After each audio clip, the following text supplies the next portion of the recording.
Let's make hay while the sun shines. I'm Joseph. This is Input English. Today I'm at a county park. I have wanted to come here and explore this park for more than 20 years. This is a small park in Santa Clara County, south of San Jose, California, and it's called Chetaktak Adams Park. It has a double name, and that gives us a hint about the identity of this park. It has multiple identities, if you will. This park is located on a creek. Down there, below me, is a creek, and it provides a lot of water to this area much of the year. This time of year, in the winter, the creek is flowing very well. In the summer, it will likely dry up or nearly dry up. This area has been inhabited by people for at least 3,000 years. We have evidence of the presence of the Ohlone people. These were Native American people who lived here in small villages, and this was an area that they inhabited. There is archaeological evidence of their presence. When explorers came here from Europe, initially the Spaniards, they encountered these people. The Spaniards referred to the Ohlone people as costaños, the coastal people. That name, over a period of a couple of centuries, changed, and more recently these people were referred to as Costanoa. Costanoa is a name that we hear from time to time here in Northern California. When we hear Costanoa, that refers to the Ohlone people, the indigenous people who lived here before European settlers arrived. Of interest, the Ohlone culture did not think in terms of owning a piece of property. Ownership was not a concept that they embraced. Instead, they thought more in terms of communal stewardship. When Europeans came to this area, their thought process dealt more with ownership. So later, this land was owned by one of the settlers. The name Chetaktak is an Ohlone word that means an open gathering place or a dancing place, a place for celebration. The other name attached to this park is Adams, and that refers to a settler named John Adams. This fellow was not related to the United States president by the same name. Adams came to this area in the mid-1800s. He built a house and then he built a school. There were actually two schools. The first school burned down, so they built another one later. Neither school is here any longer. But records show that there was a school on this site for a total of 97 years. So there were lots of children educated on this site at the Adams School. I've walked down away from the parking lot and away from the noisy highway.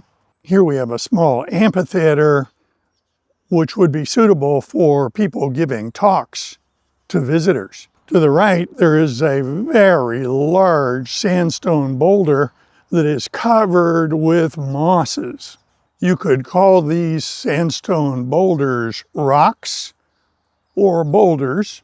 They formed on the floor of an ocean or under the floor of an ocean over many centuries, perhaps millions of years. Tectonic forces elevated these stones from a seafloor location to this above ground location. Sandstone is very susceptible to erosion, and so that is why these stones have very rounded shapes. When sandstone is near salt water, and then when it is subjected to cycles of freezing and thawing, some of the structure breaks and these cavities form. As a result of this, we see some fairly interesting surface textures of these large boulders. These surface features of the sandstone show the effects of millions of years of weathering of this sandstone. Here we have a sign that cautions us about the presence of rattlesnakes. I can tell you from experience that that caution on that sign is entirely reasonable. I made a video at another park here in Northern California and encountered a live rattlesnake on the path. Here we have the creek, the Uvis Creek, and this source of water was very important to the Ohlone people, but also to the early settlers. You can see that this boulder is covered with a variety of different types of moss. Mosses are fascinating, very small plants. They're very different than the plants we see every day. During the pandemic, I have told you in the past, I read a lot. And one of the books I read during the pandemic was written by Robin Wall Kimmerer, and it was entitled Gathering Moss. Dr. Kimmerer is a PhD scientist, but she is also a Native American. Her book, Gathering Moss, had a very interesting perspective, and I enjoyed it a lot. Around me, the environment is very green and lush, and this is owing to the rainfall that we've had in recent weeks. Northern California gets most of its rainfall in the winter. On a warm winter day, it gives us this impression of spring-like conditions. It's very green and lush. I started this video with the statement that we should make hay while the sun shines. That's a common phrase, usually used as a metaphor, giving the advice that when conditions are right, we should act. A similar phrase, also metaphorical, is we should strike when the iron is hot. That saying came out of the blacksmith trade. Blacksmiths know that when the piece of steel has been heated properly, there is only a short period of time during which it can be worked properly. So young blacksmiths who are learning the trade are taught, strike while the iron is hot. Nowadays, we don't usually speak in terms of blacksmithing, so that is a metaphorical use of that phrase, but it is fairly common. Again, when the conditions are right, we should act. This park has a lot of benches. It's really a lovely place to sit and just take it all in. Just look at what nature has to offer. The buds are just starting to come out on the twigs. The birds are busy doing what they're supposed to be doing. It's a lovely place. The other thing that came to mind is that since this is a county park, it is owned by the people of Santa Clara County. And so this land started out with the Ohlone with the idea of communal stewardship. Then there was a period of time that this area was owned by Mr. Adams. And then with his passing, this piece of land was donated to the school system. It went back into public ownership and it reverted to communal stewardship. In this area, there are some surface features of the stone that are hollowed out. The exhibits here tell us that these were places that Native Americans processed grain into meal or into flour by grinding those grains with stones in cavities in the rock, like what I just showed you. Of interest, these cavities also form naturally. So it may be that the Ohlone people took advantage of a surface feature of a boulder that they found that already had that shape. The evidence is that the Ohlone people used these cavities in the rock to process grain. The park has a lot of signs that tell us about this area, but this area behind me is not specifically labeled. It is a fairly large, fairly level, open area that suggests the name of this location in the Ohlone language. This could be a place where people gathered to dance. Here's another area where the surface features appear to be consistent with the history of Ohlone people processing grain into meal or flour.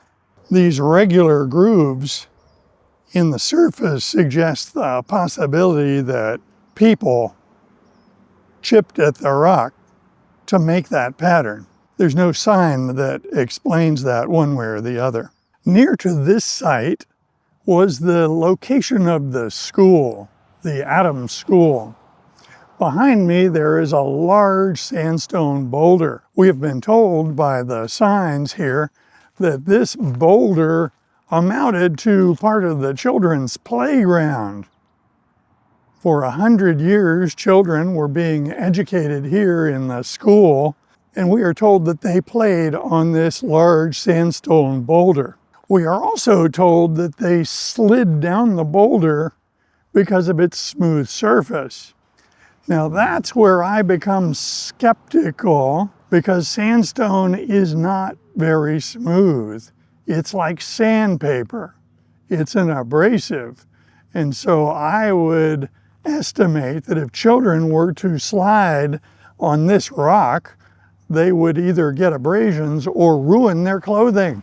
Nonetheless, we are told by the park that children slid down this smooth sandstone face to entertain themselves. This piece of sandstone has been brought here for display.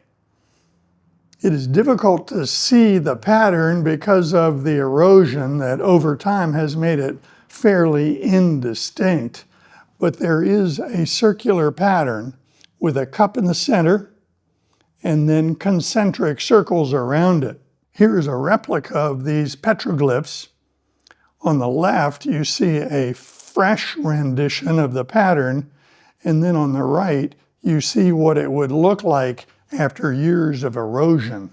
Parks like this have an interesting problem. Their mission is to preserve these artifacts, but at the same time, there is a desire to display them for the public. The trouble with this is the public can cause great deterioration or destruction of these artifacts. The word petroglyph is the term for surface decoration of stone by chipping at the surface and removing a small amount of the stone, so it's a three-dimensional process. There is a related term that some people confuse with petroglyph, and that is pictograph. A pictograph is made not by chipping at the stone, but by applying pigment to the surface.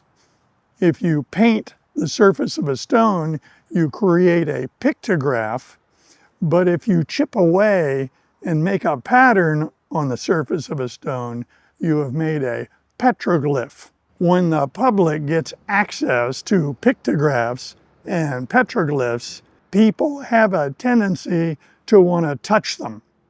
And just touching these stones can cause gradual deterioration of the artifact. We also see vandalism.